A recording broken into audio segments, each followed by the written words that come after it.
I'm fishing Saturday afternoon, about 3 o'clock. I catch a 3-pound bass on this lure right here. Look down there, and the back treble hook right here was hooked in his lips. The bottom treble hook was hooked in his throat. His whole mouth was blocked with this lure that I couldn't reach my hand down there with a pair of pliers to pull that hook out of his throat and get it out. So I went through the side of the gill plate, opened the gill plate up, reached in there, got hold of this hook right here, and something happened.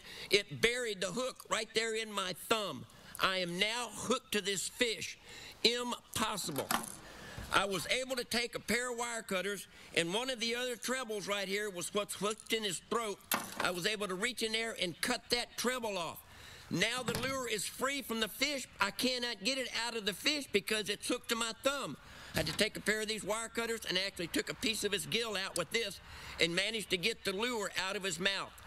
I raced back to the boat ramp. A guy was so kind to help me. He backed my truck down. I put my boat on the trailer, took off for the hospital, got there, walked in the emergency room, and when the PA came in there, the first thing he had in his hand was a pair of wire cutters. He cut the hook off the lure.